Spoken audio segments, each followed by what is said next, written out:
Good morning. As the MRAC designated federal officer, it is my pleasure to call this meeting to order.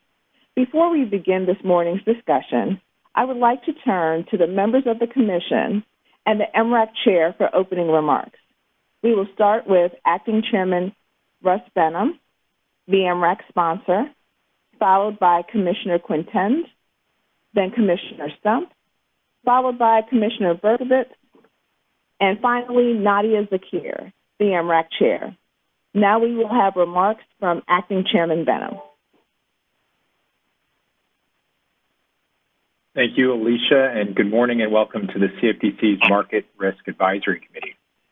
I want to thank Commissioner Quintens, Commissioner Stump, and Commissioner Berkovitz for joining today's meeting.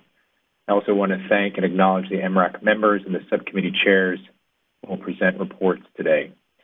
I'd also like to extend my gratitude to MRAC Chair Nadia Zakir for her leadership, and of course to Alicia Lewis, the committee's designated federal officer, for her commitment to making the MRAC and its subcommittee a success. I'd also like to thank all the CFTC staff behind the scenes who make these virtual meetings possible. I'd also like to extend a warm welcome to our new members, Andrew Danzig, Vice President, Federal Reserve Bank of New York, Amy Hong, Head of Market Structure and Strategic Partnerships in the Global Markets Division of Goldman Sachs, David Horner, Chief Risk Officer, LCH Limited, and Elizabeth Kirby, Head of Market Structure at TradeWeb. And with new members, we'd also like to say farewell to some departing MRAC members, Dennis McLaughlin, Sujatha Srinivasan, Marcus Stanley, Janine Tramontana, Scott Zucker, and TCP Risk and Governance Subcommittee member Bill Tung.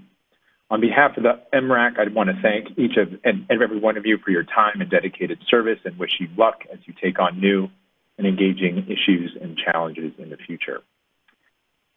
Finally, I'd like to acknowledge that since our last MRAC meeting, the Market Structure and Climate-Related Market Risk Subcommittee concluded, having delivered their final recommendations. Thank you to all the subcommittee members and special thanks to their chairs, MRAC members Lisa Shemy and Stephen Berger, who led the Market Structure Subcommittee, and Bob Litterman, a market risk expert and climate policy pioneer who led the Climate Subcommittee. Our last meeting found us almost 1 year into the COVID-19 pandemic with an ambitious agenda where we heard from all 4 of the MRAC subcommittees and held our first panel focused on diversity, equity, and inclusion in the derivatives industry and related markets. The vibrant discussions and overwhelming participation exemplified the MRAC as a forum for developing ideas, provoking change, and ensuring that consensus is reached through open and transparent debate. Having seen the momentum generated by the climate report in our industry and beyond, and the ongoing debates regarding swap dealer regulation and the MAP process, there is no doubt that our efforts lead to success. We have changed the landscape and, more importantly, started dialogues to explore and identify solutions. As I pledge to continue supporting MRAC and subcommittee momentum in addressing the issues of the day and those to come in 2021, I highlighted the larger role of financial market regulators in ensuring transparency and equity, as well as providing firm and decisive leadership during times of market transition. Today's agenda will hone in on transition and building consensus. First, we'll hear from Tom Whiff and the Subcommittee on Interest Rate Benchmark Reform, and the full MRAC will vote on whether to adopt the subcommittee's SOFR First recommendation.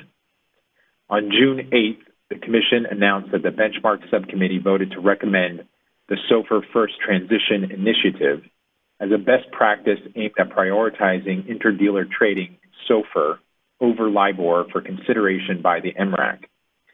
That same day, I delivered remarks at the SOFR Symposium, sponsored by the Alternative Reference Rates Committee and the New York Fed.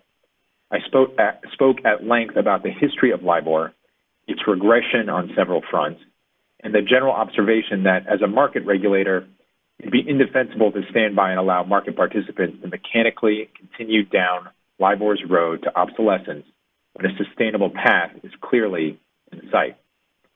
The initiative represents a prioritization of interdealer trading in SOFR over LIBOR. Specifically, as a part of the initiative, Benchmark Subcommittee recommends that interdealer brokers change U.S. dollar linear swap trading convention to SOFR on July 26, 2021. After July 26, 2021, the interdealer market should replace trading of LIBOR linear swaps with trading of SOFR linear swaps. LIBOR would be expected to be accessible as a basis to SOFR after this date. However, screens for LIBOR linear swaps should remain visible for informational purposes only after this date. In other words, the recommendation is that dealer-to-dealer trading in LIBOR linear swaps should cease at the end of July. All trading, outrights, and basis swaps would be around SOFR. After October 22nd, 2021, the recommendation is that screens operated by platforms specializing in interdealer trading for LIBOR linear swaps should be turned off altogether. Later that week, I shared a shortened version of those remarks at the open session of the meeting of the Financial Stability Oversight Council, during which I took the opportunity to highlight the significant ongoing and collaborative work of the Benchmark Subcommittee and the ARC and the milestones that they had reached alongside one another. Shortly thereafter, on June 24th, the Benchmark Subcommittee voted to broaden the SOFR First initiative to cover additional products, including cross-currency swaps, nonlinear derivatives, and exchange-traded derivatives. The SOFR First initiative is designed to help market participants decrease reliance on U.S. dollar LIBOR in light of the FSB and IOSCO statements on LIBOR transition, which are supportive of interagency guidance from U.S. banking regulators that banks cease entering new contracts that reference U.S. dollar LIBOR post-December 31st, 2021. Since the early June announcement, the Commission has received feedback regarding how the SOFR First initiative implicates the mandatory clearing requirements and related made available to trade or MAT determinations for SOFR swaps under the Commodity Exchange Act and Commission regulation.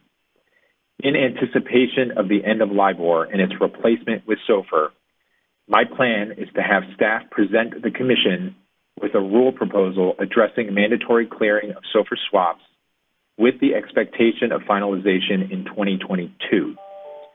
Relatedly, and in the interim of a Commission rulemaking on mandatory clearing, for purposes of the Commission rule prohibiting post-trade name give-up on swap execution facilities, which is now applicable to swaps that are mandatorily cleared or intended to be cleared, Commission staff expects that CEFs will treat SOFR swaps as intended to be cleared or as mandatorily cleared swaps for purposes of Commission Rule 37.9D. In short, it may be simplest to think of LIBOR and SOFR swaps as identical with regard to their treatment under the post-trade name give-up rule. Turning to our second item, the CCP Risk and Governance Subcommittee will present its reports on capital and skin in the game and stress testing and liquidity for acceptance by the full MRAC. The reports provide a glimpse into the areas of discussion that took place throughout the last 1.5 years, and given the considerable diversity of views represented by the MRAC, I recognize that there is still much left to be done. I am committed to continuing an open and fulsome dialogue on these issues. And along those lines, I wish to thank greatly Alicia Crichton and Lee Betzel, the CCP Risk and Governance Subcommittee co-chairs, and all the workstream heads for their leadership, and the subcommittee for its steadfast commitment to completing the task before them. It certainly was a difficult one. As our time is short this morning, I'm going to wrap it up quickly so we can hear from my fellow commissioners and move forward with our agenda. Again, I wish to thank everyone participating in the MRAC today and out there watching for their comments, their collaboration, coordination, and communication that will help ensure that our advisory committees keep us moving in the right direction. Thank you very much. Thank you, Chairman Benham. Commissioner Quintens? Thank you, Alicia. Thank you for your leadership of MRAC. Nadia, thank you for your leadership. And, of course, Acting Chairman Benham, for your stewardship of this very important committee over the last number of years and the hard work that has gone into all the prior meetings, but especially today with the work for SOFR and the benchmark subcommittee, the CCP Risk and Governance Subcommittee. You know, just because agreement sometimes is out of reach doesn't mean the conversations aren't important to have. And I really appreciate your leadership, Acting Chairman, and bringing people together to discuss these important issues. And I'm excited to learn from the conversation today. So thank you. That's all.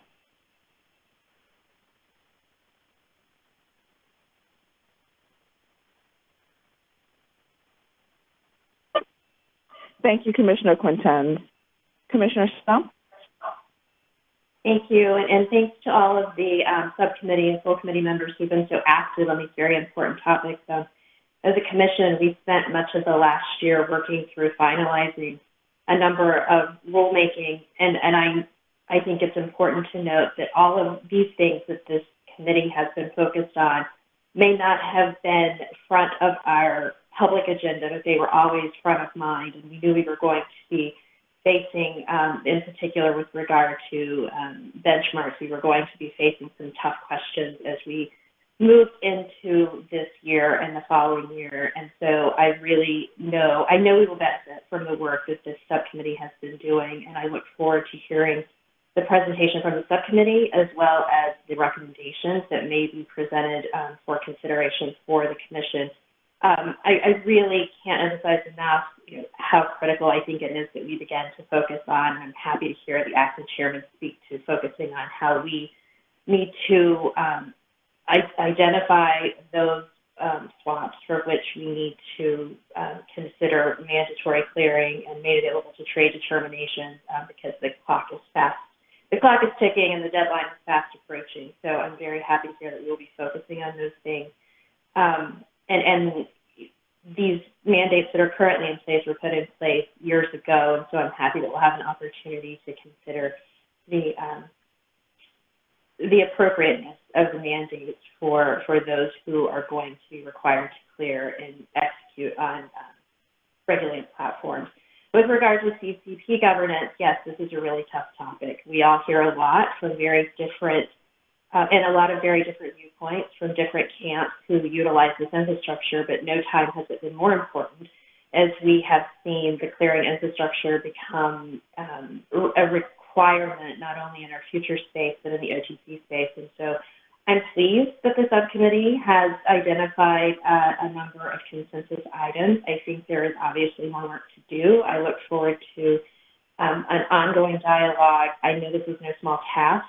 I hope there can be more consensus as we move forward, and I look forward to the presentation. So thanks to Alicia, thanks to Nadia, thanks to everyone who's participated in getting us to this point. I know it was no easy task, so really appreciate it. Thank you, Commissioner Stump. Commissioner Berkovitz? Thank you, Alicia, and good morning to all the members of the MRAC committee, and thank you for your time and commitment to these incredibly important issues. Since I've been at the commission, both in my current capacity and my prior capacity, both of these have been issues going back a decade or so on the LIBOR issue and CCP governance as well. It's important that we continue to make progress on both these issues. I'm encouraged and excited about the upcoming transition and recommendations as they've been described, and I think it's incredibly important to stay informed and make implementation of SOFR a priority. So I'm very interested in today's discussion on both these topics. I thank the members of the committees and the subcommittees for all their work. This is voluntary work in public service. I know everybody has very demanding jobs, particularly and conflicting responsibilities in times of the pandemic. So I just wanted to thank all the members for the hard work they've put into this. Thank you again, Alicia. Thank you, Nadia, for chairing this committee. And thank you, Acting Chair Benham, for your leadership and commitment on these issues and keeping the ball moving forward in the dialogue active and open. So I'm looking forward to today's meeting. Thank you, everyone. Thank you, Commissioner Berkovitz. Many thanks to the acting chairman and the commissioners for their opening remarks. Now I would like to turn to Nadia Zakir, the MRAC chair, for her remarks and to start today's discussion.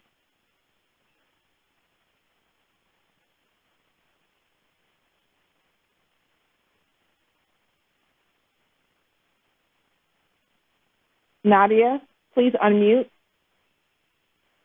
Is that better? Can you hear me? Okay, great. Yes. Thank you, Alicia. I would like to start by thanking Acting Chairman Benham and each of the commissioners for their leadership of the Commission and for giving me the opportunity to chair this important committee. I also want to thank each of the MRAC members, and in particular the members of the subcommittees and the workstream leads for all of their efforts, their collaboration, and their leadership in engaging on the important and critical work of the MRAC. The Interest Rate Benchmark Reform Subcommittee has been and continues to be critical to the LIBOR transition of the derivatives market and has supplemented and worked alongside the ARC in helping our industry's transition to SOFR. Similarly, the CCP Risk and Governance Subcommittee has tackled the critical and challenging topics pertaining to CCP governance, transparency, stress testing and liquidity, and skin in the game and capital.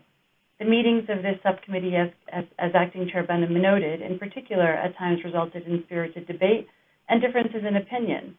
But importantly, I believe these meetings resulted in an open dialogue and critical engagement across different segments of our membership and of the industry, ultimately yielding in the reports that they presented previously and will present today, but also in resulting in what I expect to be continued engagement on these topics in furtherance of the mission of the MRAC to identify and reduce systemic risk, market transparency, safety and efficiency, and to prioritize customer protection. Finally, I want to extend my gratitude to Alicia Lewis for her dedication, organization, and invaluable guidance in helping to lead the MRAC. Before we begin, we would like to do a roll call of the members on the WebEx so we have your attendance on the record. After Alicia says your name, please unmute your audio by selecting the microphone icon and indicate that you're present, and then mute your audio. Alicia? Okay. Salman Benai, IHS Market.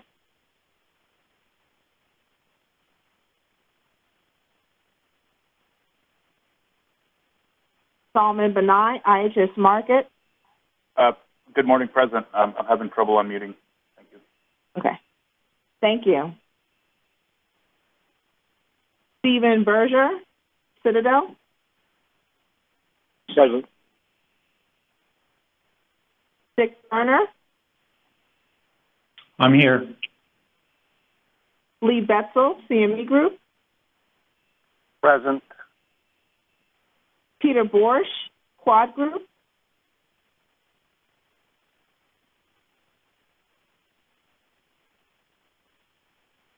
Peter Borsch, Quad Group.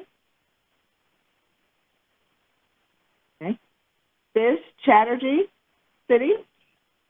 Hi, this is Biz. I'm present. Alicia Crichton, FIA. Good morning, present.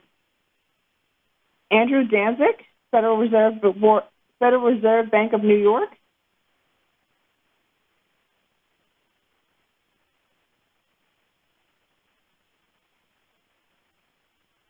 Andrew, unmute yourself. Good morning, present. Chris Dickens, HSBC.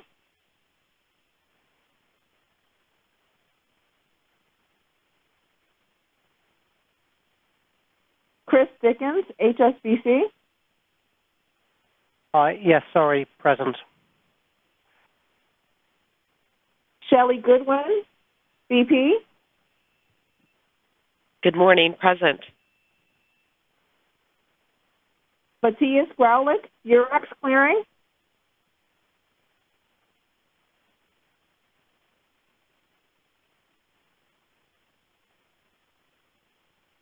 Matthias Graulich, Eurex Clearing.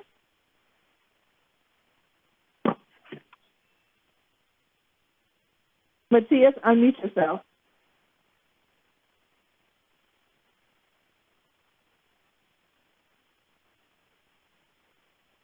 Okay, Matthias, we'll come back to you.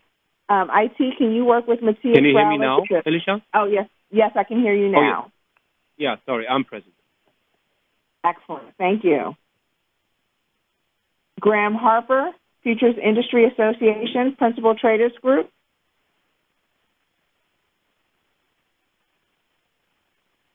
Graham Harper, FIA, PTG. Okay.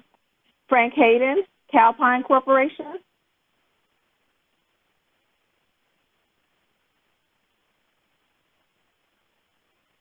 Frank Hayden, Calpine Corporation.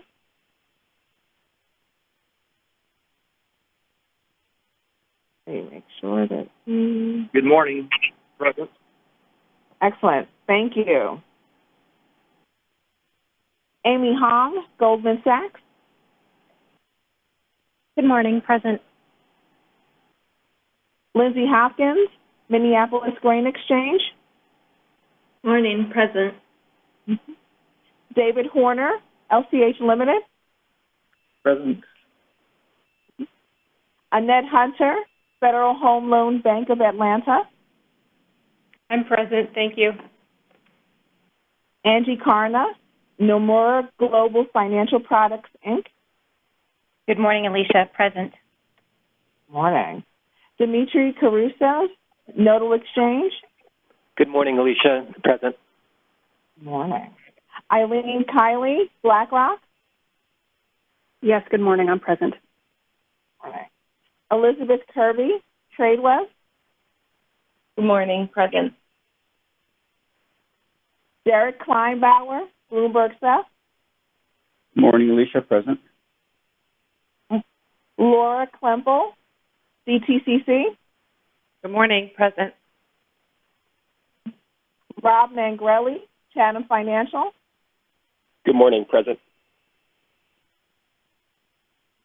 Kevin McClear, Intercontinental Exchange. Aye, present.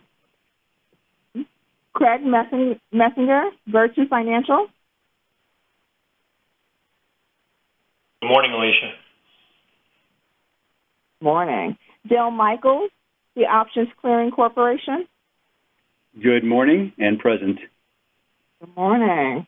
John Murphy, Commodity Markets Council. Good morning, present. Morning. Dr. Sam Priyadashi, Vanguard. Good morning, Alicia. I'm present. Good morning. Marnie Rosenberg, J.P. Morgan. Good morning, I'm present. Jim Shanahan, CoBank. Good morning, present. Lisa Shemy, SIBO Global Markets. Lisa Shemy, SIBO Global Markets. Dr. Betty Simpkins. Good morning, Alicia, present. Good morning. Tyson Slocum, Public Citizen. Good morning, I'm here. And Robert Steigerwald, Federal Reserve Bank of Chicago. Present. Okay. And Tom Whiff, Interest Rate Benchmark Reform Subcommittee Chair. Are you present? I am, Alicia. Good morning. Thank you. Okay, excellent. And that concludes the roll. Nadia? Thank you, Alicia. Just a few logistical reminders. Committee members and speakers, please mute your audio during your presentations, and please use the raise hand feature to ask a question, or you can also use the chat. For those of you dialing in, if you'd like to ask a question or make a comment, please refer to the meeting instructions. I'll recognize members, obviously, who'd like to speak. If you are speaking, please remember to state your name and firm. So turning to today's agenda, our first order of business is a status report and the SOFR First recommendation from the Interest Rate Benchmark Reform Subcommittee, followed by final papers from the CCP Risk and Governance Subcommittee on DCO Capital and Skin in the Game, and DCO Stress Testing and Liquidity. MRAC members, as a reminder, we'll be voting on the Interest Rate Benchmark Reform SOFR First Initiative and CCP Risk and Governance papers, and therefore questions will be taken after I call for discussion on the Interest Rate Benchmark Reform Subcommittee's recommendations and each respective CCP Risk and Governance paper. With that, we'll start with the Interest Rate Benchmark Reform Subcommittee. Many thanks again to the subcommittee and to its chair, Tom Whipp, Vice Chairman, Institutional Securities at Morgan Stanley and Chair of the Alternative Reference Rates Committee for the great work done thus far. Tom, please provide your report. Thank you very much, Nadia, and good morning, everyone. An honor to be presenting again in front of the Market Risk Advisory Committee on behalf of the Subcommittee on Interest Rate Benchmark Reform. For those I haven't met, Tom Whiff, Vice Chair of Institutional Securities at Morgan Stanley. and representing the firm as chair of the ARC, as well as a board member of ISDA. I'd like to take a moment to thank Acting Chairman Benham, Alicia Lewis, Nadia Zakir, the MRAC, and the rest of the CFTC for their continued support of our subcommittee. I'll first begin by recapping the key developments in the LIBOR transition that have occurred since we last spoke in February of 2021, when we were discussing the proposals, as you recall, from the CCPs regarding the conversion mechanics of LIBOR trades around the time of cessation. In March of this year, the endgame for LIBOR across all 35 settings became clear thanks to a formal announcement of cessation from the FCA in the UK. The FCA confirmed that all LIBOR settings will either cease or cease to be provided by any administrator or no longer be representative immediately after December 31st, 2021 in the case of all sterling, euro, Swiss franc, and Japanese yen settings, and the 1 week and 2 month US dollar LIBOR settings, and immediately after June 30th of 2023 in the case of the remaining US dollar settings. In addition to providing the market with further clarity, this announcement also served to fix the spread adjustments that are contractually embedded into the ISDA fallback language. With this development, market participants gained complete information about the relationship between LIBOR and the risk-free rates across each tenor and currency, and derivatives markets have gravitated towards these fallback levels for pricing of LIBOR forward curves. Separately, in March, New York State Legislature passed a bill to reduce risks associated with the transition away from U.S. dollar LIBOR by overriding certain tough legacy contracts governed by New York law. This legislation will be crucial in minimizing legal uncertainty and adverse economic impacts associated with this transition, thus providing greater clarity to investors, businesses, and consumers as the financial system moves away from LIBOR. The ARC commended this work by the New York State Legislature for taking this important step to reduce the risks associated with these remaining tough legacy contracts. Similar bills have been discussed at the congressional level, and those discussions remain ongoing.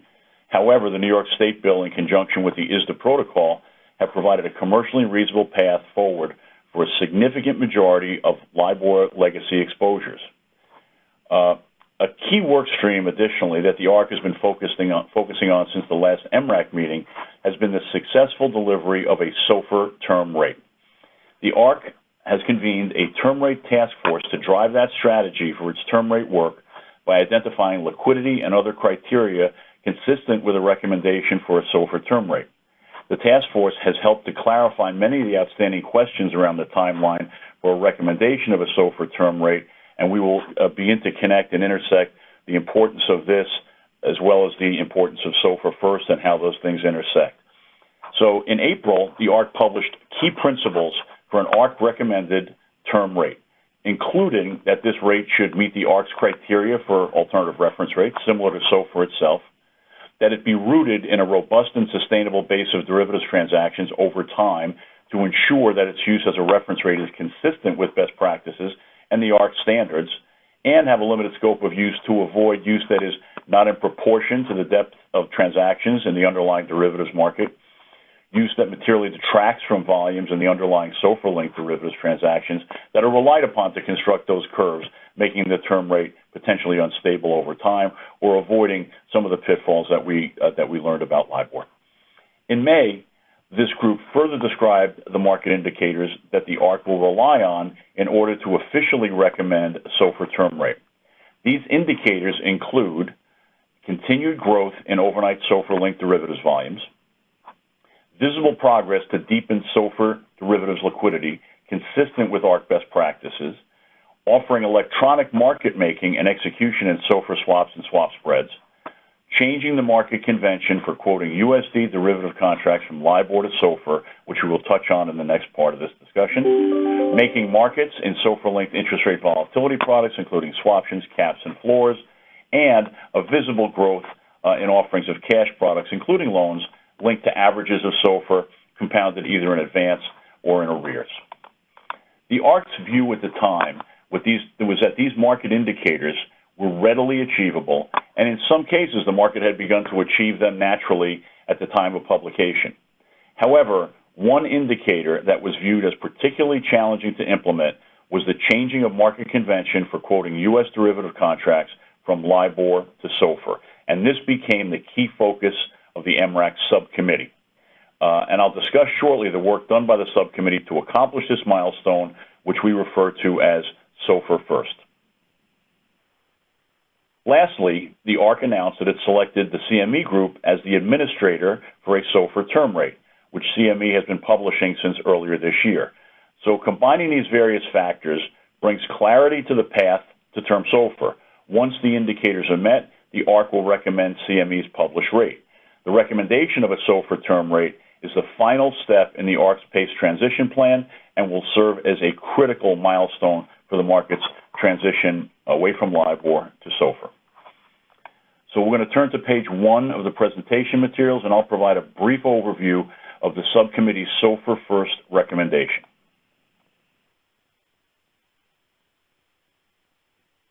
If we could just go to the first slide.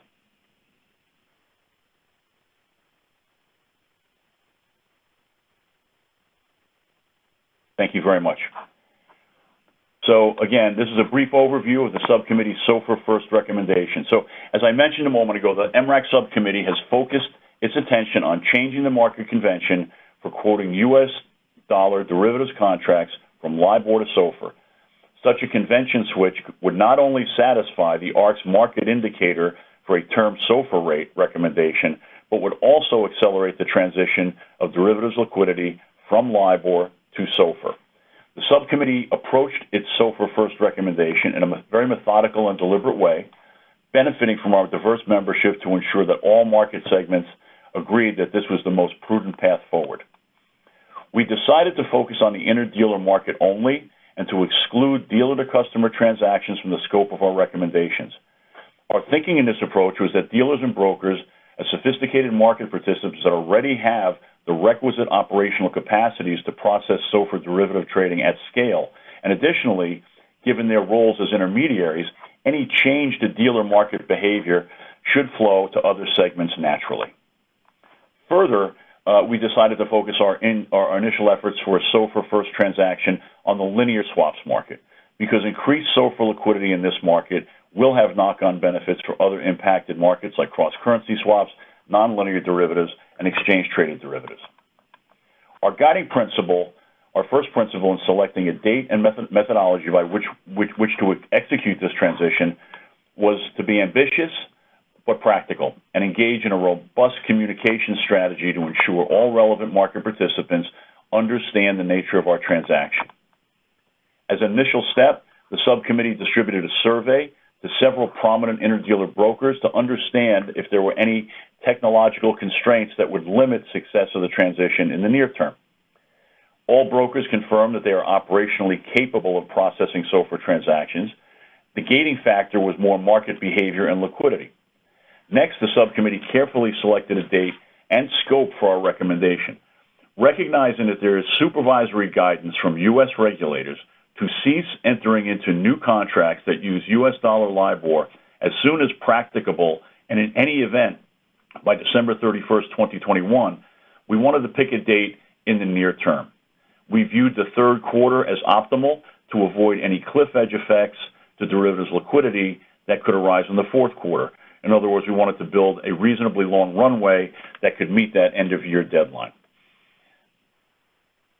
We wanted to make sure that markets were not ill-prepared to meet the 21 supervisory guidance, so that runway was designed to get us to end of 2021 with a manageable runway. We wanted to pick a date that avoided any material data releases that might create market turbulence, that avoided announcements of monetary policy, and avoided the last few weeks of summer, which are often characterized by lower market liquidity. So the subcommittee agreed that July 26th was an ideal date to encourage interdealer brokers to replace trading of LIBOR linear swaps with the trading of SOFR linear swaps. Additionally, because there are certain market dependencies on LIBOR broker screens, including for internal curve construction and end-user transparency, the subcommittee recommended keeping interdealer broker screens for LIBOR linear swaps available for informational purposes, but not for trading activity until October 22nd, 2021. As Acting Chair Benham mentioned, at this date, these screens should be turned off altogether. Shortly after the subcommittee voted to approve this recommendation to the MRAC for its consideration, the subcommittee published a press release and accompanying FAQ document describing our recommendation. The ARC publicly applauded this subcommittee recommendation, and firms on both committees have shared the public documents with their stakeholders and clients to ensure a broad awareness and understanding of this initiative. So we would also like to thank several U.S. regulators, including Chairman Benham, for the supportive comments on the subcommittee's recommendations, which have further helped our communication efforts.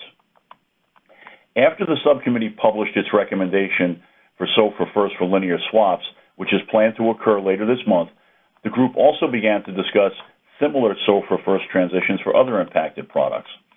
To further our goal of an orderly transition from LIBOR to SOFR across the derivatives market, the subcommittee voted to extend its SOFR First recommendation to cross-currency swaps, nonlinear derivatives, and exchange-traded derivatives, and that would be in a phased approach.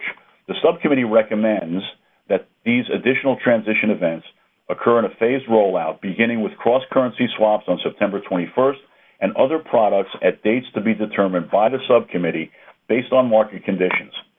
It's important that all 4 phases of SOFR First occur prior to December 31st, 2021. The subcommittee has been pleased with the market reception of our recommendation, and all indications at this time point to a successful completion of Phase 1 on July 26th. We expect that this milestone will provide a significant boost to SOFR derivatives liquidity, and we look forward to keeping the MRAC apprised of this and other ongoing developments. So the subcommittee submits its SOFR First recommendation, inclusive of all 4 phases, to the MRAC for consideration today. At this time, we welcome feedback, and I'll pass back to Nadia. The MRAC and CFTC's guidance has been incredibly helpful to our work so far. We look forward to further collaboration. And again, in our submission, we would again like to thank Acting Chair Benham, Alicia Lewis, Nadia Zakir, the MRAC, all of our members of our subcommittee for this opportunity to do this work. And I'd now like to pass the call back to Nadia. Thank you, Tom. Before we open the floor for discussion, I'd like to entertain a motion for the MRAC to adopt the subcommittee's SOFR First recommendation and refer the initiative to the Commission for consideration. Since the chair of the subcommittee is not an MRAC member, a motion is required from the MRAC membership. Is there a motion? So moved. Thank you. Who was that said so moved? It was Dick Berner, Alicia. Thank you. Okay, thank you. Thank you, Dick. Is there a second? I'd like to second from Shanahan Kobank. Thank you. It has been moved and properly seconded that the MRAC adopt the Interest Rate Benchmark Reform Subcommittee's SOFR First recommendation, and that the MRAC submit the recommendation to the Commission for consideration. At this time, I will open the floor to questions and comments from the MRAC membership on the subcommittee's report and recommendations. As a reminder, please use the raised hand feature to ask a question or use the chat. For those of you dialing in, please refer to the meeting instructions if you'd like to speak. Perhaps I can kick off the discussion by stating that the work of the ARC and of the MRAC's Interest Rate Benchmark Reform Subcommittee, which has supplemented the work of the ARC, has been critical and instrumental to the transition of LIBOR thus far. And as we head closer to the end of the year, the market now more than ever needs certainty and prescriptive guidance to ensure the timely transition away from LIBOR to the ARC-recommended SOFR. With the year-end deadline looming, the development of depth and liquidity in the SOFR market during this fragile transition period is critical and necessary for the smooth transition away from LIBOR. Hundreds, if not thousands, of institutions across the country have been preparing over the last several years for the transition of LIBOR to SOFR, and the time has come for market participants to embrace SOFR as LIBOR's replacement.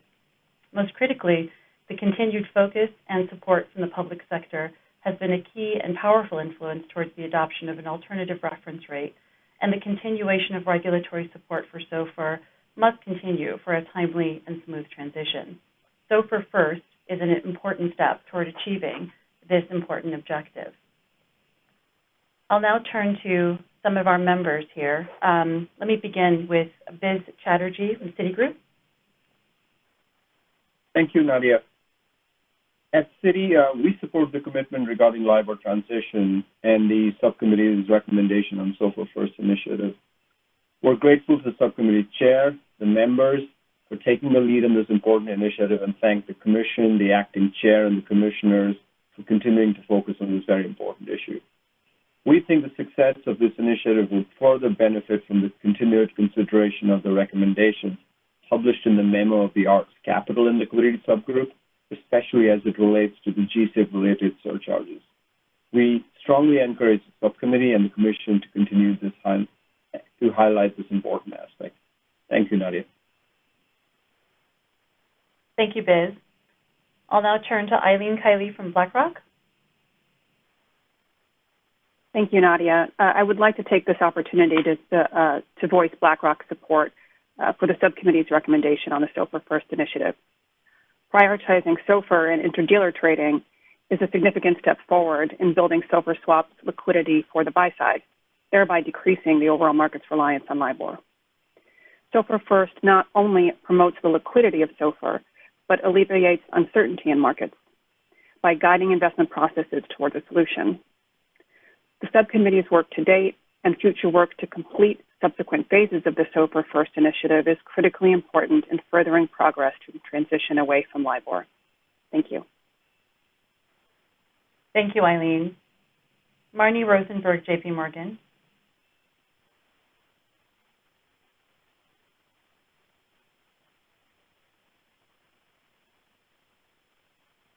Good morning, everyone. J.P. Morgan Chase & Co. supports MRAC Subcommittee's SOFR First initiative for transitioning U.S. dollar interdealer swap market trading from LIBOR to SOFR. SOFR First, inclusive of all four phases, accelerate progress in the transition away from LIBOR and promote greater SOFR adoption. We commend CFTC Acting Chair Benham. Since 2014, JPMC has been deeply engaged as a member of the ARC to promote a smooth transition away from LIBOR.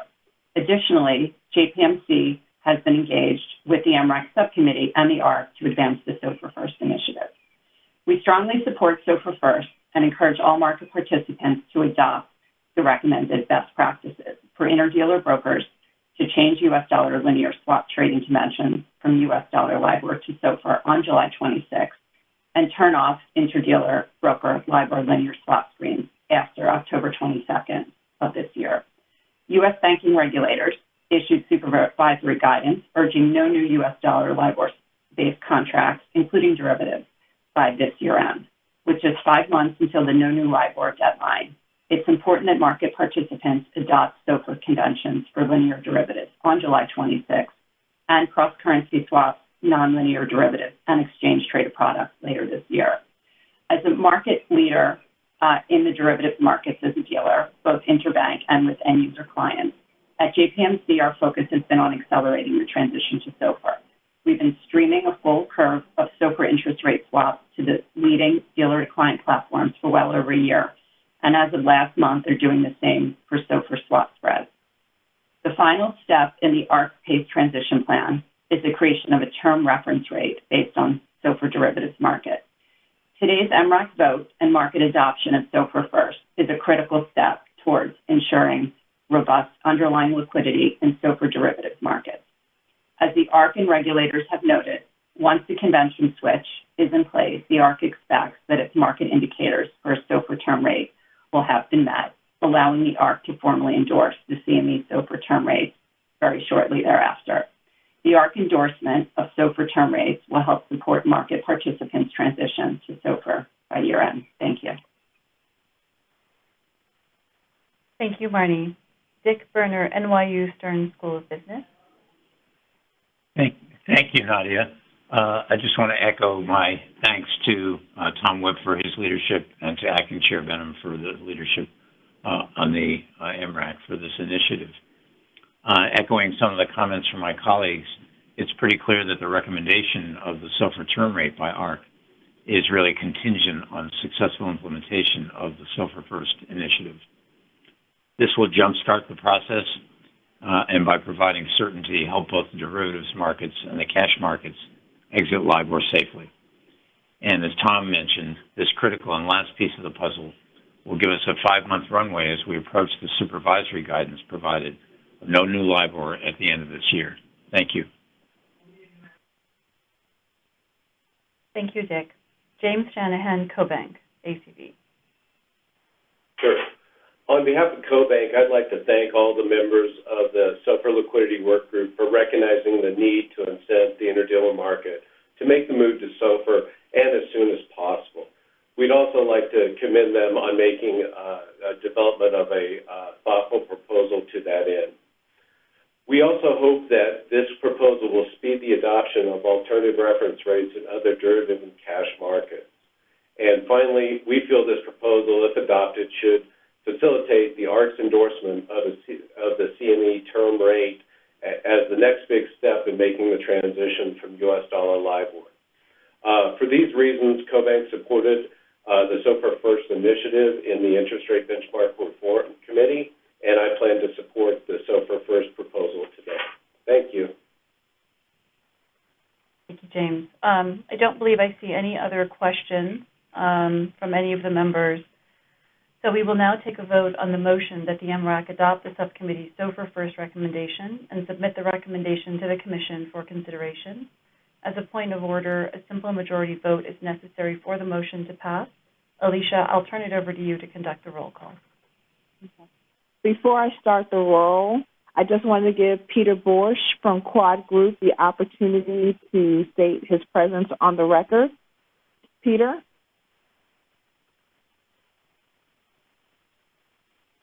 Unmute. Make sure you're not double muted. Present. Thank you. Okay, backwards. Thanks. Yes, so now you can go back on mute.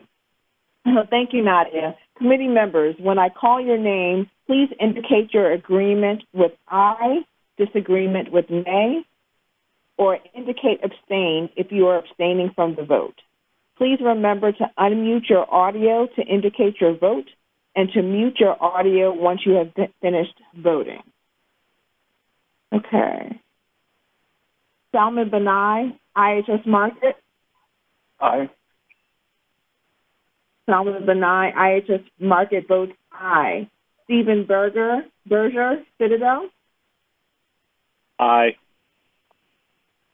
Stephen Berger votes aye. Dick Berner. Aye. Dick Berner votes aye. Lee Betzel, CME Group. Hi, Alicia. On behalf of CME Group, I support the initiative and vote aye. Lee Betzel votes aye. Peter Borsch, Quad Group. Aye. Peter Borsch votes aye. Biz Chatterjee, Citi. Aye. Biz Chatterjee votes aye. Alicia Crichton, FIA. Aye.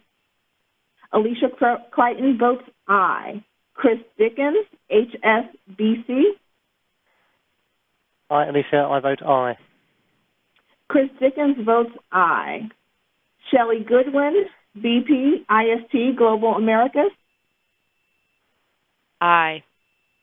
Shelley Goodwin votes aye. Matthias Graulich, Eurex Clearing. Aye. Matthias Graulich votes aye. Frank Hayden, Calpine Corporation. Frank Hayden votes aye. Frank Hayden votes aye. Amy Hong, Goldman Sachs. Aye. Amy Hong votes aye.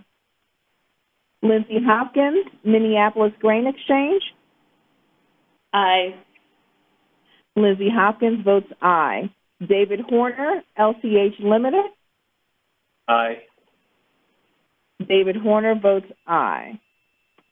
Annette Hunter, Federal Home Loan Bank of Atlanta. Aye. Annette Hunter votes aye. Angie Karna, Nomura Global Financial Products. Aye. Angie Karna votes aye. Dimitri Caruso, Nodal Exchange. Aye. Dimitri Caruso votes aye. Eileen Kiley, BlackRock. Aye. Eileen Kiley votes aye. Elizabeth Kirby, TradeWeb. Aye. Elizabeth Kirby votes aye. Derek Kleinbauer, Bloomberg South. Aye. Derek Kleinbauer votes aye. Laura Klempel, DTCC. Aye. Laura Klempel votes aye. Rob Mangrelli, Chatham Financial. Aye. Rob Mangrelli votes aye. Kevin McClear, Intercontinental Exchange. Aye. Kevin McClear votes aye. Craig Messinger, Virtu Financial. Aye. Craig Messinger votes aye. Dale Michaels, the Options Clearing Corporation. Aye. Dale Michaels votes aye. John Murphy, Commodity Markets Council. Aye. John Murphy votes aye. Sam Priyadashi, Vanguard. Aye. Sam Priyadashi votes aye. Marnie Rosenberg, J.P. Morgan. Aye. Marnie Rosenberg votes aye. Jim Shanahan, CoBank. Aye. Jim Shanahan votes aye. Betty Simpkins. Aye. Betty Simpkins votes aye. Tyson Slocum, Public Citizen. Aye. Tyson Slocum votes aye. Madam Chair, you have 31 yes votes, no vote, 0 no votes, and 0 abstentions. Thank you, Alicia. The ayes have it, and the motion carries. The Interest Rate Benchmark Reform Subcommittee SOFR First recommendation has been adopted by the MRAC and will be submitted to the Commission for consideration. Thank you, Tom.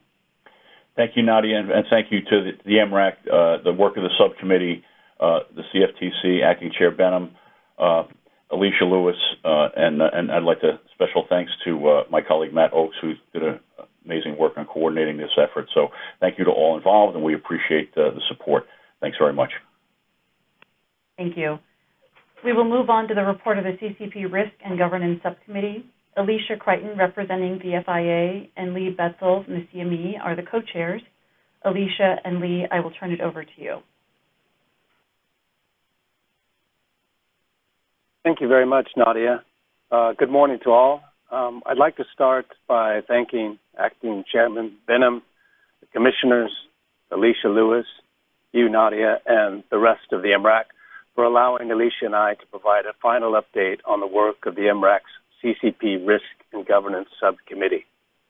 By way of introduction, I'm Lee Betzel. I am Chief Risk Officer at CME Group, and together with Subcommittee Co-Chair Alicia Crichton, Co-Head Global Futures and Head of OTC and Prime Clearing Goldman Sachs, representing the Futures Industry Association, we have had the honor of leading discussions on issues relating to CCP risk and governance. The MRAC established the CCP Risk and Governance Subcommittee to provide reports and recommendations directly to the MRAC regarding current topics relating to CCP risk management and governance practices.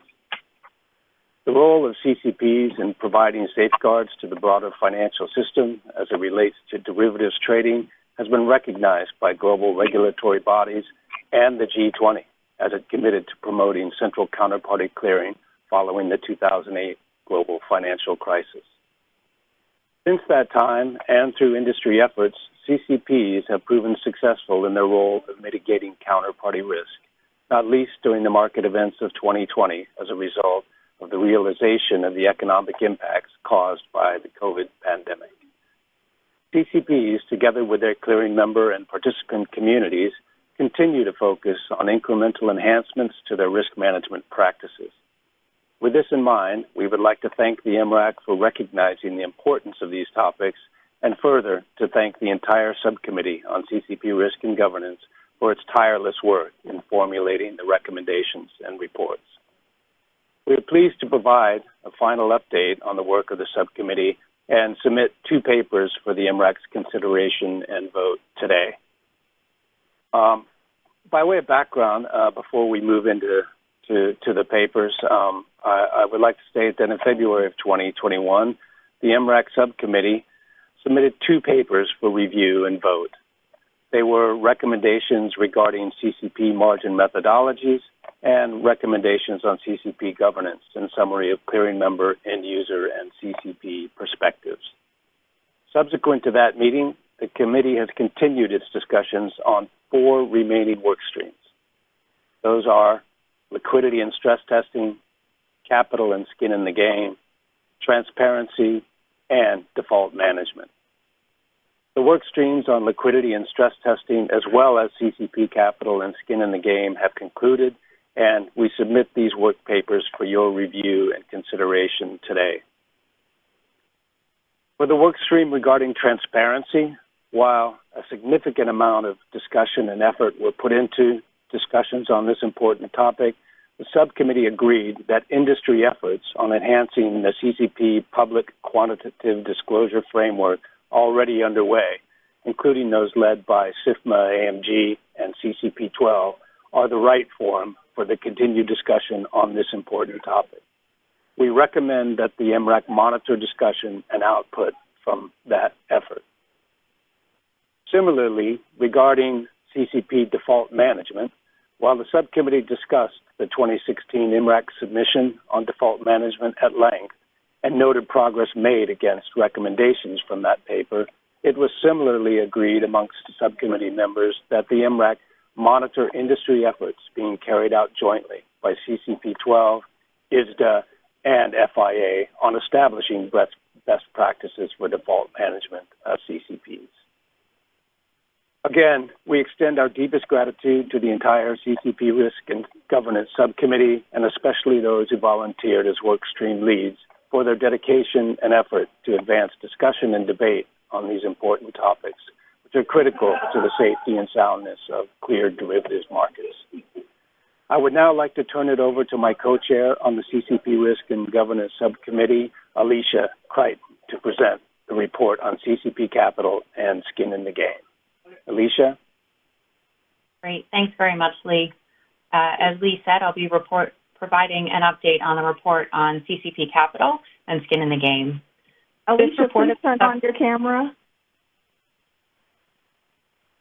Could you please turn on your camera? Yep, it's on, I think. I can see you, Alicia. I can see Alicia Crichton. Excellent.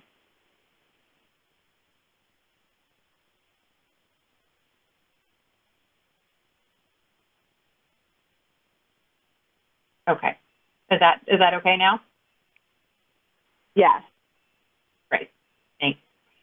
This report of the subcommittee on recommendations regarding DCO capital and skin in the game reflects the collective work of subcommittee members to identify and analyze issues related to the capital framework for CCPs that are subject to regulation by the CFTC as derivatives clearing organizations, and to identify areas of policy agreement to the MRAC based on that work.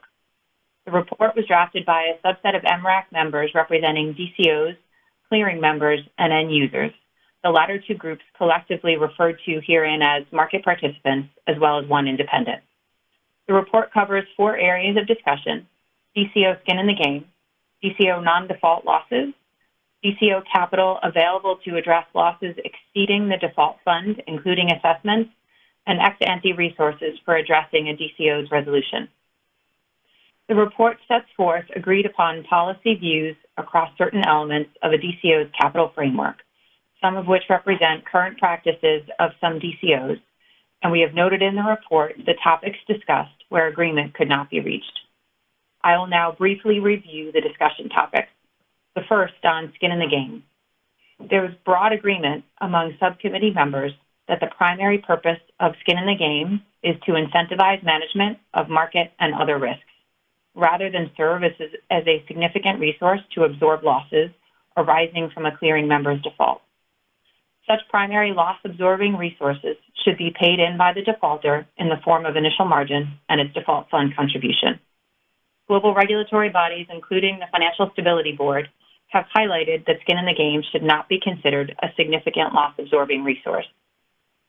No agreement, unfortunately, was reached on prescribing skin in the game into specific regulatory text, as well as we were unable to reach agreement on language regarding rules to require DCOs to contribute a specific amount of skin in the game. On the latter points, discussions considered the relative merit of establishing a risk-based sizing for skin in the game versus considering skin in the game sizing to reflect different DCO business models or risk management approach, and as indicated, no agreement was reached. I'll move to topic 2, which is non-default losses. Subcommittee members agreed that DCOs should maintain appropriately sized capital requirements to cover non-default losses, or NDLs, for which they're responsible, and a DCO's default fund should not be used to cover these.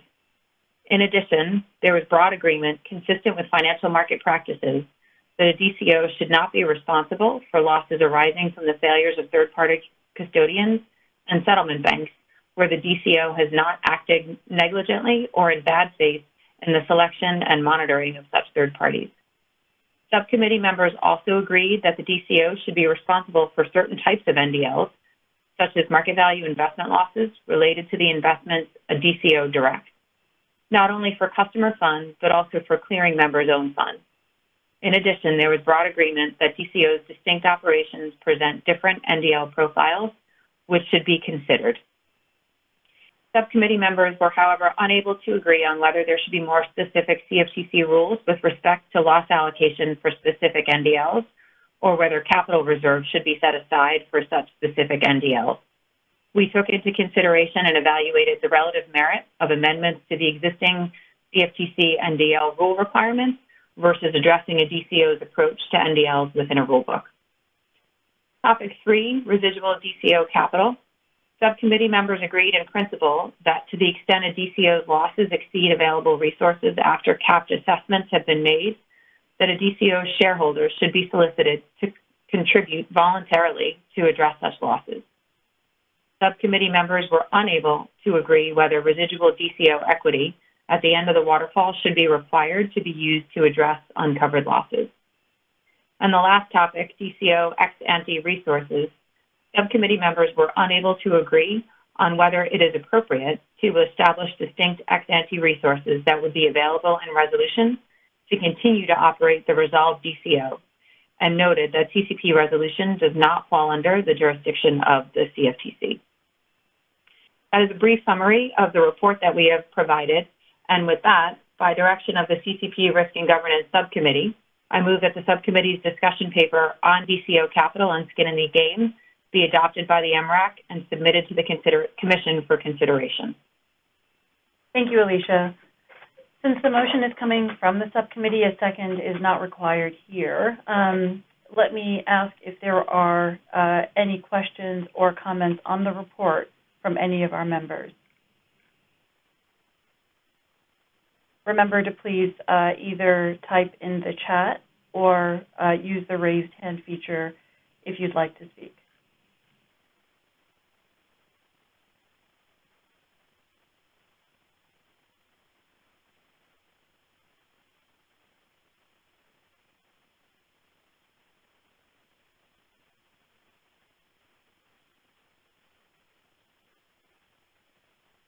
Let me turn to Marnie Rosenberg.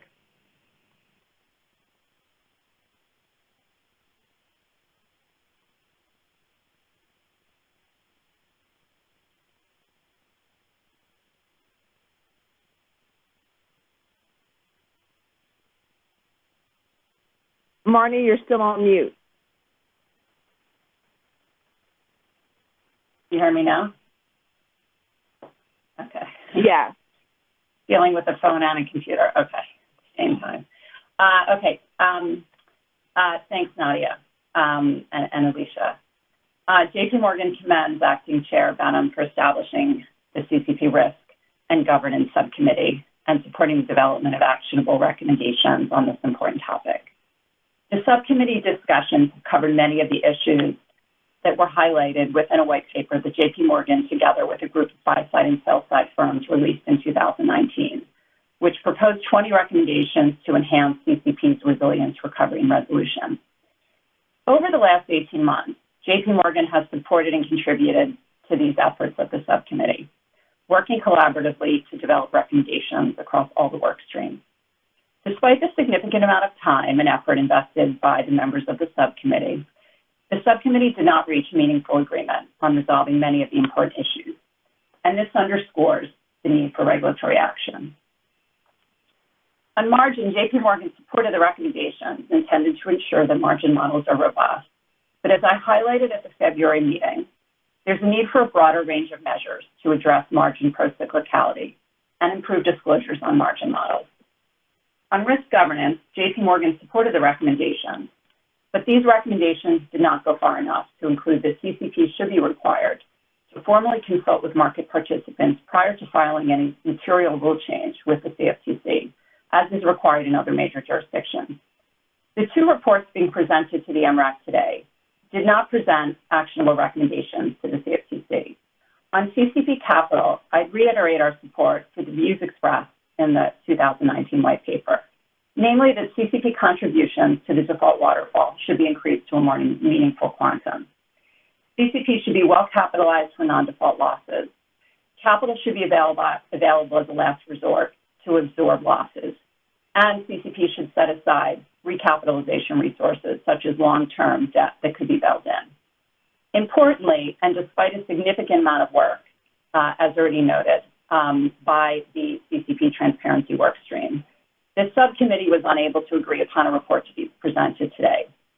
This is a truly missed opportunity. The importance of margin transparency and predictability has been well acknowledged by all constituents following the COVID crisis. The subcommittee challenges in breaking through the impasse and advancing recommendations on CCP transparency and capital underscores the need for regulatory action on these outstanding issues. Work on addressing the issues raised in the white paper remains critical unfinished business, and we stand ready to partner with regulators, policymakers, CCPs, and other market participants to further advance CCP risk and governance and strengthen the U.S. financial system. Thank you.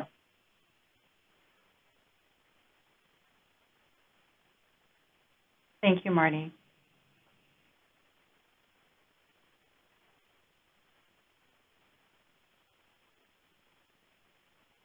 Okay. We will now take a vote on the motion that the MRAC adopt the subcommittee's discussion paper on DCO capital. Nadia, I'm sorry to interrupt, but Dick Berner has his hand up. Oh, okay, great. Dick, please go ahead. Thank you, Alicia, and thank you, Nadia. I just want to commend Acting Chair Benham and the members of the subcommittee for establishing and participating in the subcommittee, and I'm very pleased to have had the opportunity to engage in constructive dialogue to advance CCP risk management and financial stability. As others have mentioned, the papers do represent areas of agreement among subcommittee members. Notably, however, as Lee mentioned on CCP transparency and default management, agreement was lacking. So despite hard work by all subcommittee members over the past 18 months, I think this represents a lost opportunity. All members say they support the broad goals of the MRAC and of the subcommittee. In my view, therefore, failure to agree on needed recommendations reflects the asymmetric misalignment of incentives between many CCPs and clearing members. That's manifested in their limited skin in the game and overall insufficient resource levels, which, together with their lack of meaningful transparency, create safety and soundness risks that could jeopardize trust in the CCPs and in derivatives markets. And as I see it, the Commission must address this misalignment. Further and more important in my view, the scope of the papers aligns important financial stability goals. Among them, in stress periods, initial and variation margins surge procyclically, liquidity evaporates, and CCP's actions to push the cost of these developments onto clearing members can lead to fire sales. In addition, there are critical needs for strong protocols for recovery and resolution. The interconnectedness of CCPs means that resilience must be considered across CCPs and borders. Moreover, there are significant operational risks in CCPs that require significantly stepped-up resilience. Here, too, misaligned incentives could undermine financial stability, and the Commission must address these as well. So I urge the Commission, in collaboration with the SEC, the Fed, and the FDIC in the U.S., and with relevant regulatory authorities abroad, to first implement the recommendations that are in the papers and go beyond them. Second, address the misalignments represented by the paper's specific areas of disagreement. Third, address the market participants' perspectives on CCP transparency. And finally, bring to the Financial Stability Oversight Council recommendations for changes to increase the resilience of CCPs and the overall financial system. Thank you. Thank you, Dick. I'll just go through one more time to see if there are any further questions or comments from the membership. Not seeing any. We will now take a vote on the motion that the MRAC adopt the subcommittee's discussion paper on DCO capital and skin in the game and submit the report to the Commission for consideration. As a point of order, a simple majority vote is necessary for the motion to pass. I'll turn it over to you, Alicia, to conduct the roll call.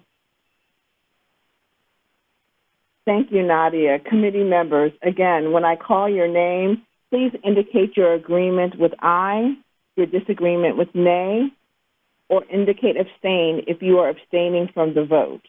Please remember to unmute your audio to indicate your vote and to mute your audio once you have finished voting. And just for a point of clarity, Nadia, as chair of the MRAC, is not voting. She typically would vote if there is a tie.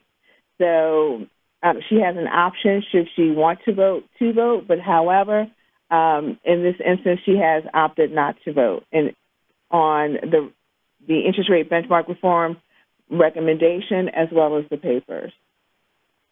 Okay, so again, please remember to unmute your audio to indicate your vote and to mute your audio once you have finished voting.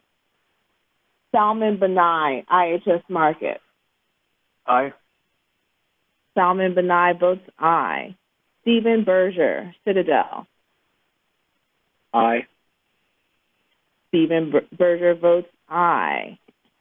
Dick Berner. Abstain. Dick Berner abstains. Lee Betzel, CME Group. Aye. Lee Betzel votes aye. Peter Borsch, Quad Group. Aye. Peter Borsch votes aye. Biz Chatterjee, Citi. Aye. Biz Chatterjee votes aye. Alicia Crichton, FIA. Aye. All right, aye. Alicia Crichton votes aye. Chris Dickens, HSBC. I vote aye. Chris Dickens votes aye. Shelley Goodwin, BP. Aye.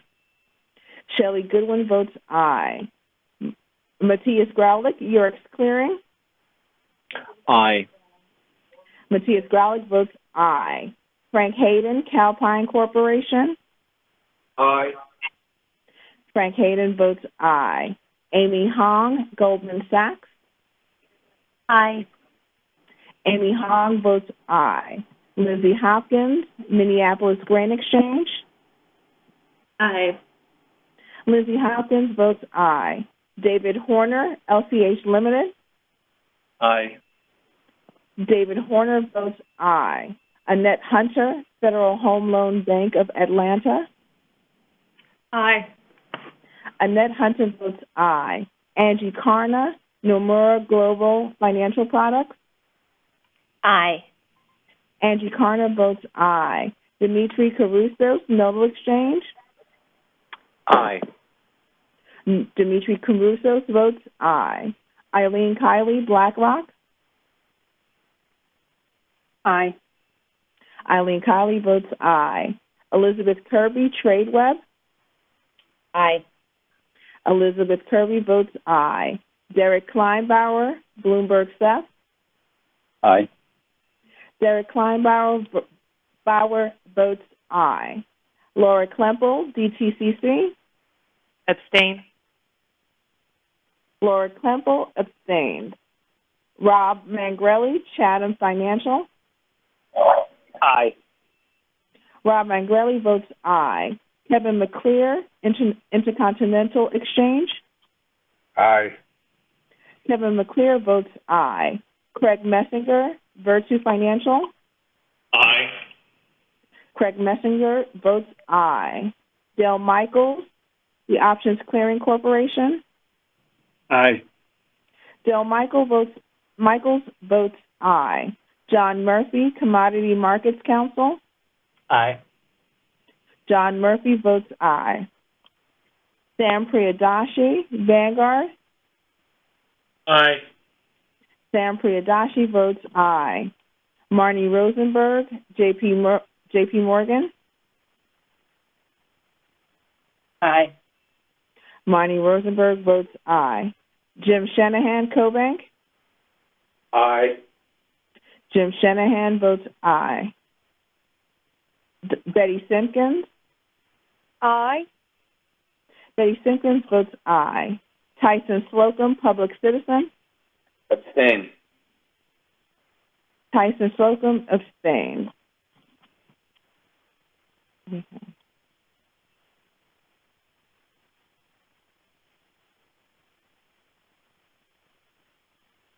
Madam Chair, you have, wait, let me just make sure of this again.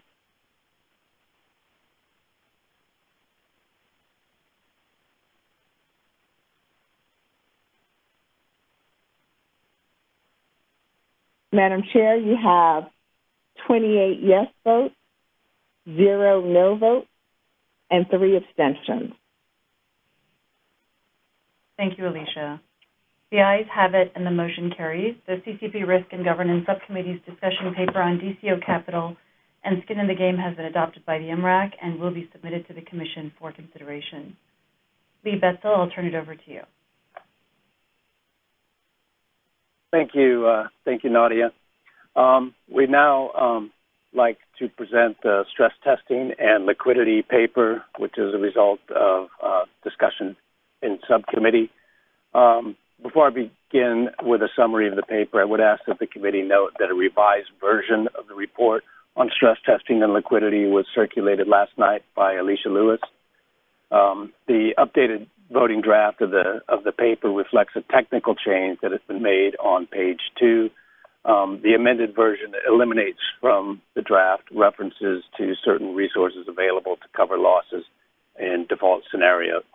The reference regarding CTP resources was not within the scope of the subcommittee's remit on stress testing and liquidity and was not discussed in subcommittee. So with that being said, representatives on the MRAC subcommittee on CCP risk and governance from derivatives clearing organizations, clearing members, and end users held multiple meetings to discuss their perspectives on CCP stress testing and liquidity. This paper reflects the collective work of the subcommittee in those meetings, including areas of consideration for the CFTC related to central counterparty stress testing and liquidity. It also identifies topics on which the members of the subcommittee could not reach agreement. Consequently, the report does not make specific recommendations to the MRAC. However, there was broad agreement in the subcommittee that stress testing at DCOs is a critical element to ensuring the resilience of DCOs and the financial system. As such, many of the practices for stress testing by DCOs identified by the subcommittee are practices that are already employed by many DCOs today, particularly by systemically important DCOs and those who have elected to be Subpart C DCOs. Despite areas of agreement, there remain areas in which the DCOs and market participants disagree. I would like to highlight areas of discussion and summarize them as follows. In the area of credit stress testing, it was broadly agreed that it is appropriate for most, if not all, DCOs to employ stress tests that are designed to calibrate its financial resources to withstand the default of its 2 largest clearing members that we refer to as a Cover 2 standard. This is already required of systemically important DCOs and electing Subpart C DCOs. Therefore, the CFTC should consider whether the Cover 2 standard should apply to all DCOs. In the area of stress stress testing should be aimed at identifying tail risks for CCPs that could be exposed by shocks in stress periods. A number of considerations and risks, such as liquidity, concentration, correlation, were identified in sizing financial resources for stress tests. If those considerations and risks are not sufficiently captured by initial margin. Furthermore, a relevant look-back period in such tests should be 30 years or the longest period available, reliable and relevant data. In the area of reverse stress testing, the subcommittee discussed that a DCO should consider analyzing its stress loss distribution by member and credit risk using reverse stress tests. In the area of stress period of risk, the subcommittee discussed that the stress period of risk should be at least equal to the margin period of risk that is assumed when calculating relevant initial margin levels. As discussed in the paper, the stress period of risk could, in some instances, be longer than the margin period of risk, reflecting the stress-related increase in volatility and reduction in market liquidity. On default fund resizing, the committee discussed that it is preferable for a DCO to regularly resize its default fund resources on a monthly rather than on a quarterly basis. In the area of liquidity stress testing, there was broad agreement that liquidity risk management at DCOs is critical for both DCOs and the broader financial system. And in considering liquidity risk management, the following actions should be considered: to strive for global best practices, to promote a further global discussion on liquidity stress testing, and to promote global consistency across borders on what is considered liquid collateral. On access to central bank accounts, it was agreed that CCP access to central bank accounts with appropriate oversight and governance should be broadened across jurisdictions. And finally, on the area of transparency as it relates to stress testing and liquidity, the subcommittee discussed the merits of DCOs providing greater transparency on matters relating to stress testing. However, no agreement was established.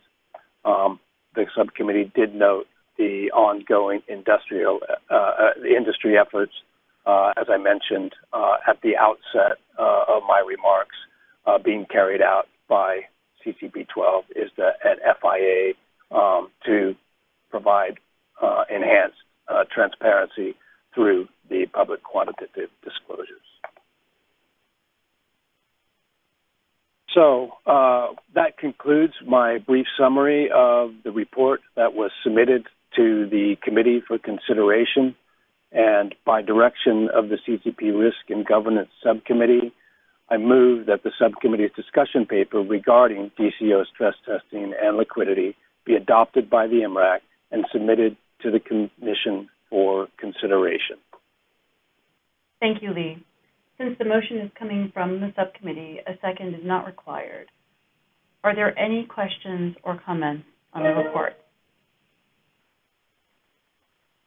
I'm just going to scroll through here to give members a few minutes to raise their hand or please note in the chat if you have a question or would like to speak. Nadia, we have one hand raised. Eileen Kiley. Yeah. Yep, Eileen Kiley, BlackRock, please go ahead. Thank you, Nadia. On behalf of BlackRock, I would like to thank the CFTC, the commissioners and staff for their support of MRAC and the CCP Risk and Governance Subcommittee in particular. The subcommittee provides an important forum for market participants to discuss issues that impact BlackRock's financial investing clients, the financial markets more broadly, and ultimately impact financial stability. BlackRock has made its position on CCP risk well known. We believe that enhanced oversight of central counterparties is needed to better protect the investing public from a potential CCP failure. We have made this point in several CFTC-sponsored events, such as MRAC and GMAC, in privately and publicly sponsored industry conferences, in BlackRock papers, which we call viewpoints, as well as in the often cited industry white paper, co-authored in 2019 by a number of major global financial institutions and signed by 20 in total, called A Path Forward for CCP Resilience, Recovery, and Resolution. This industry coalition paper has helped to shape the discussion at the CCP Risk Subcommittee over the past 18 months. It provided a framework under which some of these difficult discussions could be held. The CCPs, the clearing members, end users, and even independent representatives were able to debate some controversial and divisive topics. I, for one, am truly thankful to have had the opportunity to do so. And these debates did produce 4 papers, as we've heard, 2 in February, 1 on margin and 1 on CCP governance, and 2 today on CCP liquidity and stress testing, as well as capital and skin in the game. Perhaps the most impactful one from my perspective is the paper on governance, where we were able to agree upon some material changes and even identify changes to specific Part 39 regulations that would move the governance needle forward by requiring CCP risk forums to broaden representation to include end users. We were not able to agree on other items, however. For example, we could not agree on establishing a feedback loop on market consultations that would ensure that CCPs solicit, consider, and ultimately report market feedback on relevant risk issues. In the margin paper, we were able to agree on broad principles that should underpin a CCP's margin model. But we were unable to agree to introduce more prescriptive margin parameters on items like procyclicality, for example. In stress testing and liquidity, we were able to agree on elements that should underpin a CCP's stress testing and its default management size, its default fund sizing. In fact, I would encourage the regulatory community to consider whether some of these elements should be incorporated into regulation. In the capital and skin in the game paper, we were able to come to some very important agreements, including that skin in the game should be set for incentive alignment and not be considered a substitute for clearing member mutualized resources. But as we've heard, there were many areas of disagreement on this topic, including whether a CCP's skin in the game should be governed by a more rigorous regulatory framework. I implore the global regulatory community to address this issue. Systemically important financial institutions like central counterparties should be subject to a more thoughtful capital framework. Lastly, I would like to make a few comments on disclosure and transparency. We spent a significant amount of time on this topic in the subcommittee, but were not able to come to any agreed upon recommendations. Market participants believe they need more disclosure and transparency, while CCPs tend to believe they provide enough. We have just passed the 5-year mark on the public quantitative disclosures, or PQDs, becoming available, and are approaching the 10-year anniversary of the qualitative PFMIs. I think this is a really good time for the regulatory community to take stock of these items that underpin the CCP disclosure framework to determine if they are still fit for purpose. Are they providing the market with the information they need to adequately assess the risks they are taking to CCPs? While there are meaningful industry-led efforts underway, as Lee has mentioned in his opening comments, I believe that there are limits to what the private sector can accomplish absent an update to the formal requirements. Thank you very much for allowing me this time.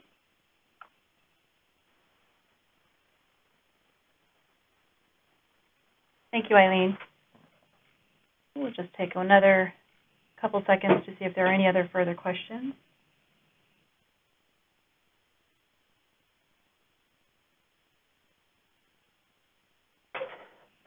Okay, not seeing any further questions here. We will now take a vote on the motion that the MRAC adopt the subcommittee's discussion paper regarding DCO stress testing and liquidity and submit the report to the Commission for consideration.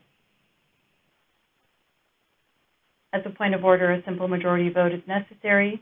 I will turn it over to Alicia. Thank you, Nadia. Committee members, for the last time, again, when I call your name, please indicate your agreement with aye, disagreement with nay, or indicate abstain if you're abstaining from the vote. Please remember to unmute your audio to indicate your vote and to mute your audio once you're finished voting. Okay. Salman Banai, IHS Markit. Aye. Salman Benai votes aye. Stephen Berger, Citadel. Aye. Stephen Berger votes aye. Dick Berner. Aye. Dick Berner votes aye. Lee Betzel, CME Group. Aye. Lee Betzel votes aye. Peter Borsch, Quad Group. Aye. Peter Borsch votes aye. Biz Chatterjee, Citi. Aye. Biz Chatterjee votes aye. Alicia Crichton, Features Industry Association. Aye. Alicia Crichton votes aye. Chris Dickens, HSBC. Aye. Chris Dickens votes aye. Shelley Goodwin, BP. Aye. Shelley Goodwin votes aye. Matthias Graulich, Eurex Clearing.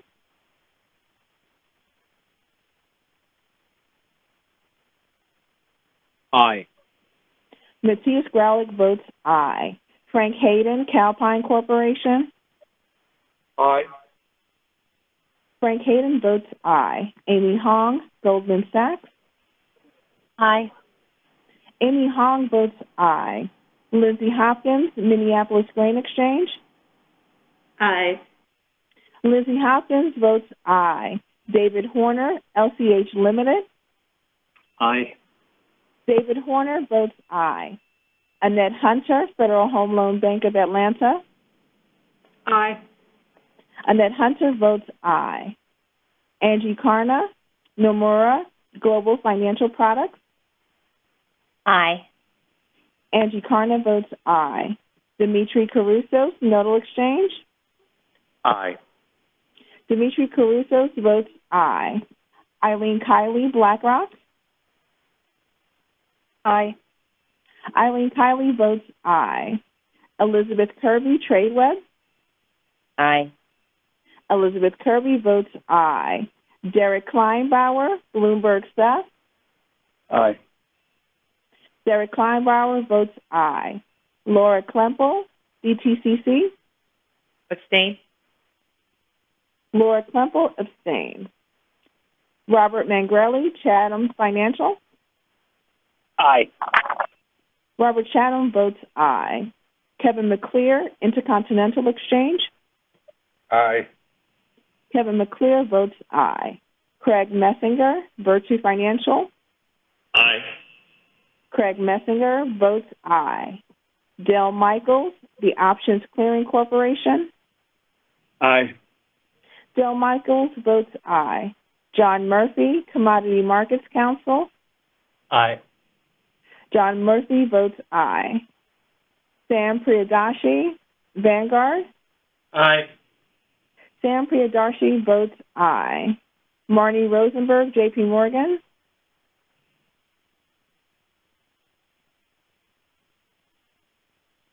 Aye. Marnie Rosenberg votes aye. Jim Shanahan, CoBank. Aye. Jim Shanahan votes aye. Betty Simpkins. Aye.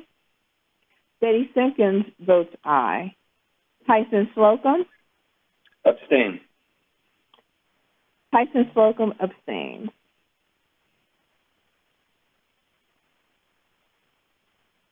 Madam Chair, you have 29 yes votes, 0 no votes, and 2 abstentions. Thank you, Alicia. The ayes have it, and the motion carries.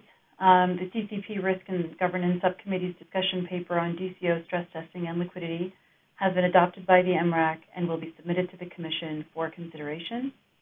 Alicia and Lee, we understand that with the presentation of these papers, this concludes the immediate work of your subcommittee. Many thanks again for your leadership and hard work and that of your workstream leaders, and many thanks to the subcommittee for their commitment and engagement. Before I turn it back over to Alicia for closing remarks, I just once again want to thank each of the members of the MRAC. Also want to thank Alicia Lewis, and in particular, a special thanks to Acting Chairman Benham for his sponsorship of the MRAC, both as commissioner and as chair now. and also, obviously, for the opportunity to lead this great committee. Alicia, back to you. Well, it's time for closing remarks. We'll start with Commissioner Berkovitz, followed by Commissioner Stump, followed by Commissioner Quintens, and rounding out the bunch will be Acting Chairman Benham. Commissioner Berkovitz. Thank you, Alicia, and thank all the members of the subcommittee and committee for the presentations and the recommendations. We will take these recommendations and consider them very, very, very seriously and in depth. Very important topics. The LIBOR transition and timely. I think this is a matter on the top of our agenda in the upcoming weeks and months. So I thank the members again for the recommendations and look forward to our deliberations and look forward to continued engagement with the members of the committee on these recommendations and hopefully continue the dialogue with the members. I would also express my thanks to the hard work that I know went into the CCP issues, and unfortunately, consensus was not achieved on some of the very critical issues. Understanding the differing points of view on those issues, we've certainly been struggling with those issues ourselves, but I think it's very important for the Commission to continue working on those issues, continue to engage with all market participants to see if additional progress can be made. And although I do express my disappointment that we're not going to be getting particular recommendations today to facilitate that, we'll continue working on it and dialogue with the members and see. They're very important issues, and I look forward to continuing the dialogue and hopefully making further progress on CCP resiliency. So thank you again to everybody. Thank you, Alicia. Thank you, Nadia. And thank you, Acting Chair Benham, for your leadership and support of this important effort. Thank you. Thank you, Commissioner Berkovitz. Commissioner Stump? Thank you, Alicia. I'm not going to, I used my opening remarks to talk about the specifics that we were considering today, and certainly we'll continue to consider. But I just want to take a very brief opportunity to thank Acting Chairman Benham. Since my time at the Commission, all of the things that you all put forward for the Market Risk Advisory Committee are very timely and very helpful and extremely well done. Even when we can't achieve consensus, it provides us a really good picture of where the lack of consensus lies, and that's as important to us in doing our work on a day-to-day basis. So I just wanted to thank Acting Chairman Benham for always having a very thoughtful and a meaningful dialogue with the committee and all of the different endeavors that you guys have undertaken. Thank you. Thank you, Commissioner Stump. Commissioner Quintens? Thank you, Alicia. And again, thank you to you and to Nadia for organizing and leading today's meeting. I'd like to echo the comments of Commissioner Stump and congratulating and thanking Acting Chairman Benham for his tireless work with this committee and the subcommittees over the last number of years. The quality of the work, the forum for dialogue, the experts that have been brought to bear that may not have otherwise had a voice within the agency. I'm just really impressed with the results and the reports. And even when there isn't consensus on some issues like there were today, about which I'm not surprised, given the topics and the different perspectives of the participants, I think one of the important parts of these advisory committees isn't just for us to hear from all of these different experts and all of these different perspectives, but it's for them to hear from each other. And I'd like to thank, again, Acting Chairman Benham for providing a forum for those discussions to take place, which I think will help to advance a meaningful understanding and hopefully some acknowledgement of where we are in CCP risk and governance oversight, and also to congratulate the subcommittee for bringing forward such important solutions to the interest rate and benchmark reform process that has been a long time coming. So thank you all for the participation and the work today. Thank you, Alicia, for having us. Thank you, Commissioner Quintens. Acting Chairman Benham. Thanks, Alicia.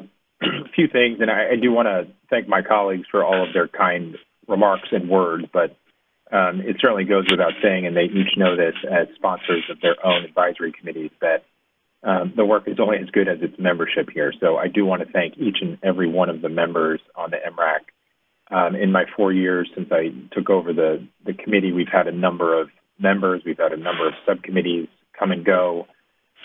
Many who are with us have been with me for a number of years, going back to the first few months, and I do want to thank all of you for the hard work. These are particularly difficult issues across the board, and especially with wrapping up on the CCP issues and the sort of divergence of points of view. We always knew this was not going to be easy, and I point taken about missed opportunities, but I don't think this was a complete missed opportunity, and I think my colleagues have said as much. I believe this since day one, knowing this issue for many, many years and knowing the different points of view, for good reason, because we all have a different standing in a marketplace, including the regulators.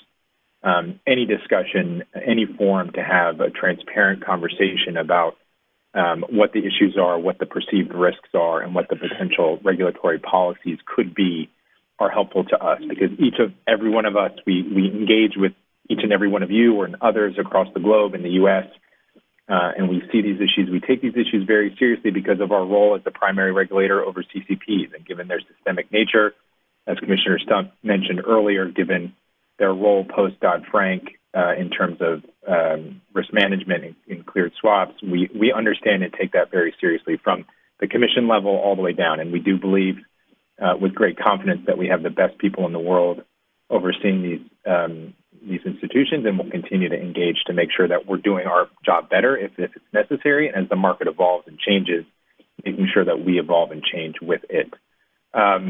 So today was a great discussion, a great conclusion to that subcommittee, and I do want to thank again Alicia Crichton and Lee Betzel. This was no easy task, and all the workstream leads.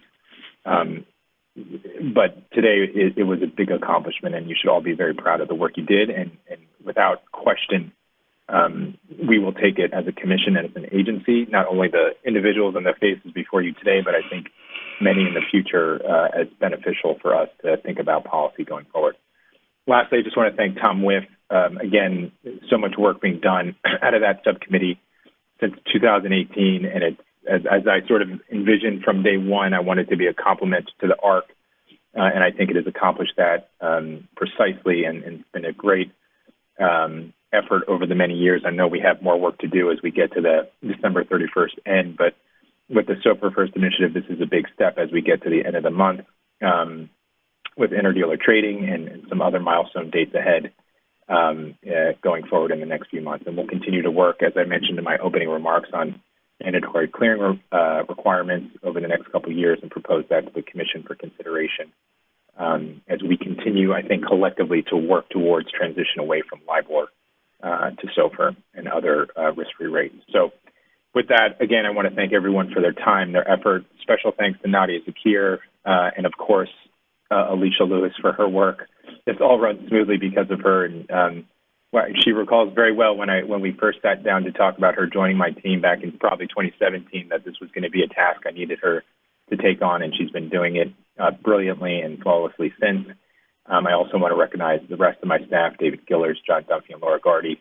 We all play a part in these efforts, certainly led by Alicia, but everyone plays a key role. So thanks again to my fellow commissioners, everyone listening, and of course the MRAC again, and the leaders, the subcommittee leaders, and workstream leaders. Really appreciate today's effort and the conclusions, and we will take them certainly and review them and continue to engage and dialogue with you so that we can stay on top of our game as markets deal with many bumps, but also move along in different directions. So thank thank you. And Alicia, back to you. Thank you, Acting Chairman Benham. And I just wanted to congratulate the MRAC and its subcommittees. You know, highlights over the past 3 years, we have 2 market structure papers out, 4 CCP risk and governance papers, 3 recommendations from the Interest Rate Benchmark Reform Subcommittee, 1 climate risk report, all in the span of 3 years. And I'd just like to thank Acting Chairman Benham for allowing me to serve as your designated federal officer, and I hope that I've served you all well. Thank you to everyone for attending this meeting. The meeting is now adjourned.